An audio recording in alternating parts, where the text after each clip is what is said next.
অনেক যুবক আছে তারা বলে যে আমার শ্বশুরবাড়ির লোকেরা খুশি মনে দেয়। ভালো করে শুনে রাখেন, ঘুষখোর সেও বলে খুশি হয়ে দিস, যৌতুকখোর সেও বলে বেহিসাব খুশি হয়ে দিস। এই সমস্ত ভিখারীদেরকে ধরে ধরে আস-সুন্নাহ ফাউন্ডেশন ইফতার প্রজেক্টের জন্য পাঠিয়ে দিবেন। ভাইরা আমার, আমাদের সমাজে বহুল প্রচলিত বহুল প্রতিষ্ঠিত কুসংস্কারগুলোর মধ্যে থেকে একটি হলো এটি, মেয়ের বাবার বাড়ি থেকে রমজান আসলে ইফতারের বিভিন্ন আইটেমের জন্য ছেলে, ছেলের মা, ছেলের বাবা, ছেলের গোষ্ঠী, ছেলের বিভিন্ন মহিলারা ওই ফ্যামিলির তারা অপেক্ষায় থাকে। আল্লাহর জমিনে যদি 10টা নিকৃষ্টতম ছোট লোকই থাকে তার একটা হলো এইটা। যুবক ভাইরা, কোন যুবক হাত তুলে বলতে পারবেন যে আমার শ্বশুরবাড়ি থেকে রমজান উপলক্ষে এরকম কোন ভিক্ষাবৃত্তি আমরা করতে দেই নাই? বলতে পারবেন কেউ? দেখি কার কার বউকে পাঠাবো আছে, হাত তোলেন।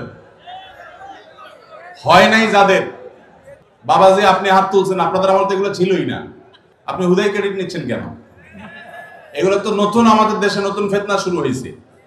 এই দাঁড়িয়েলা ভাই, আপনি হাত তুলছেন কি বুঝা? বলেন বলেন কি বুঝে হাত তুললেন? আপনার শ্বশুরবাড়ি থেকে ইফতার আসে নাই? গরিব তারা, মানে কারণ কি? ভাইয়েরা আমার, এদেশ থেকে যৌতুককে ওলামায়ে কেরাম মিম্বর থেকে, মাহফিলের মঞ্চ থেকে ঝেঁটিয়ে বিদায় করেছেন আলহামদুলিল্লাহ। যৌতুকের অভিশাপ থেকে এদেশকে মুক্ত করেছেন ওলামায়ে কেরাম। এক চেটিয়া অবদান এদেশের ওলামায়ে কেরামের এই কাজটা। যৌতুক চলে গেলে কি হবে? ইফতারের নামে যৌতুক এখনো বাকি আছে, এইটা আমাদের দূর করতে হবে কি হবে না? অনেক যুবক আছে তারা বলে যে আমার শ্বশুরবাড়ির লোকেরা খুশি মনে দেয়। ভালো করে শুনে রাখেন, 2 নম্বরের অপর নাম হলো এখন খুশি মনে দেওয়া। ঘুষখোর সেও বলে খুশি হয়ে দিস, যৌতুকখোর সেও বলে বেহিসাব খুশি হয়ে দিস। শুধু খুশি হয়ে না, জোর করেও দেয়। জোর করে দিবে না কি করবে? তার মেয়েটার শান্তি দরকার তার। আপনি যদি বাপের বেটা হয়ে থাকেন, মুসলমানের সন্তান হয়ে থাকেন, বিনয়ের সাথে শাশুড়িকে বলবেন, শ্বশুরকে বলবেন কোনো কিচ্ছু আমার এখানে পাঠাবেন না, পাঠালে আমি মনে কষ্ট পাবো, উল্টা পারলে আমি দিব। একটা কথা আমি সবসময় বলি ভাই, একটা মেয়েকে কষ্ট করে গর্ভধারণ করা, জন্মের পর থেকে নিয়ে তাদেরকে পড়ালেখা ভরণ পোষণ দিয়ে বড় করে যখন সে সার্বিকভাবে একজন পূর্ণাঙ্গ মানুষে পরিণত হয়েছে, সুশিক্ষিত হয়েছে, সুস্থ সবল হয়েছে, সুঠামদেহী হয়েছে, তখন তাকে ছেলে পক্ষের হাতে তুলে দেয়। সারা জীবন এই মহিলাটার পেছনে ইনভেস্ট করেছে কে? তার বাবা মা। আর ভোগ করছে কে? স্বামী এবং স্বামীর ফ্যামিলি। ঠিক না ঠিক? পড়ালেখা করাইছে মেয়ের বাপ মা, ওই পড়ালেখা দিয়া, ওই শিক্ষা দিয়া স্বামীর ছেলে মেয়েকে সে পড়ালেখা করায়। ঠিক না ঠিক? রান্না বাড়াটা শিখাইছে তার মা, ওই শিক্ষা দিয়ে রান্না বাড়া করে খাওয়ায় কারে? স্বামীকে, শ্বশুর শাশুড়িকে। ঠিক না ঠিক? তাহলে উচিত হলো ছেলে পক্ষের মেয়ে পক্ষকে এটা বলা, বেহিসাবকে বলবে, ছেলের বাবা মেয়ের বাবাকে বলবে বাবাজি বা ভাই, আপনার মেয়ে তাকে মানুষ করতে যত টাকা পয়সা লাগছে তার সব কিছু আমি দিতে চাই। এরপরও তো কোনো মানুষ কেনা যায় না, এটা কেনার জন্য দেওয়া না, অন্তত কৃতজ্ঞতা আদায়ের জন্য দেওয়া, এটা বলা দরকার ছিল। সেটা না করে উল্টা আস্ত একটা মেয়ে দিয়ে দিল, তার সাথে আবার আপনি যৌতুক আশা করছেন। আপনার চাইতে বড় ছোট লোক আল্লাহর জমিনে আর হতে। এই সমস্ত ভিখারীদেরকে ধরে ধরে আস-সুন্নাহ ফাউন্ডেশন ইফতার প্রজেক্টের জন্য পাঠিয়ে দিবেন। আপনাদের এই মাঠেও ইফতার বিতরণ হয়, যাদের শ্বশুর বাড়ি থেকে ইফতারের দরকার হয় এদের সবাইকে আমাদের ওখানে পাঠিয়ে দিবেন। কথা বুঝে আসছে? এখন এরপর থেকে হুদাই যায় আমাদের ওখানে সিরিয়াল ধরবে। সিরিয়াল ধরলে সবাই ইফতার পাবে। শর্ত হলো সে প্রকাশ্যে ঘোষণা দিবে আমি শ্বশুর বাড়ি থেকে ইফতার প্রত্যাশী ছিলাম, কিন্তু সেখান থেকে ইফতার পাওয়ার কোনো ক্ষীণতম সম্ভাবনা না থাকায় আমি নিরুপায় হয়ে এখন আস-সুন্নাহ ফাউন্ডেশনের দ্বারস্থ হয়েছি। এইটা যদি আপনি ঘোষণা দিতে পারেন আমাদের দিতে কোনো অসুবিধা নেই ইনশাআল্লাহ।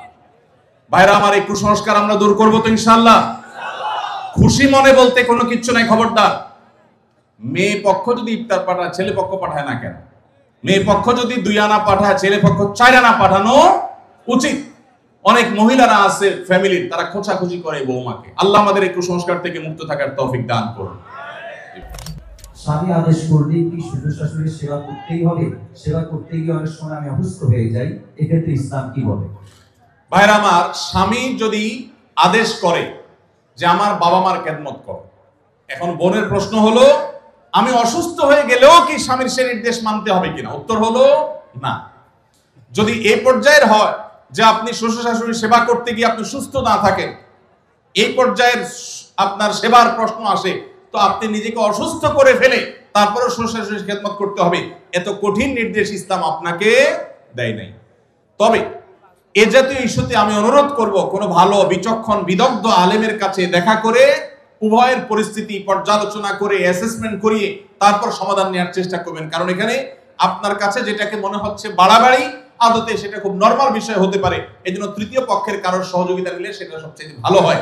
এই প্রশ্নোত্তরের সংক্ষিপ্ত সেশনে আমরা অল্প কথা উত্তর দিয়ে গেলে আপনার ভুল বোঝার সম্ভাবনা আছে। সেজন্য কোনো দক্ষ আলেমের কাছে, বিচক্ষণ ইমাম সাহেবের কাছে গিয়ে দুজন মিলে তারপরে পুরো অবস্থা জানাবেন।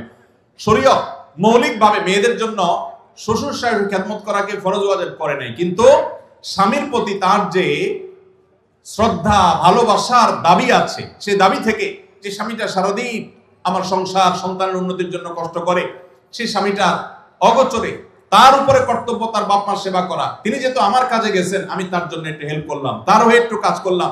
তাছাড়া মা বাবার মতো বয়সী মানুষ, তারা যখন আশেপাশে তাদের সেবা করার মানসিকতা থাকা দরকার। কিন্তু সেই সাথে এটাও ঠিক যে আমাদের সমাজে অনেক শ্বশুর শাশুড়ি আছে আস্ত জোয়ান তাগড়া সুস্থ সবল, এরপরও সে আশা করে বসে থাকে বৌমা সব করে দিবে।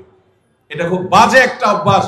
অনেক শ্বশুর শাশুড়ি আছে তারা মনে করে বৌমা ঘরে আসছে মানে হলো কাজের মেয়ে ঘরে আসছে, অতএব আমাদের এটা বাই ডিফল্ট পাওনা হয়ে গেছে। এটা খুবই বাজে একটা উদাহরণ। শ্বশুর শাশুড়িদেরও আল্লাহর কাছে বিচার আছে, তারা জুলুম করলে, সীমা লঙ্ঘন করলে তাদেরও দায় আল্লাহ তাআলার কাছে থাকবে।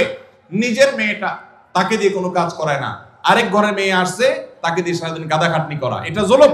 অতএব জুলুমও করা যাবে না, আবার বোনরা শ্বশুর শাশুড়িদেরকে ইগনোরও করবেন না। আল্লাহ তাআলা আমাদেরকে আল্লাহর নির্দেশকে যথাযোগ্যভাবে মানার তৌফিক দান করুন। আস-সুন্নাহ ফাউন্ডেশন, উম্মার স্বার্থে সুন্নাহর সাথে।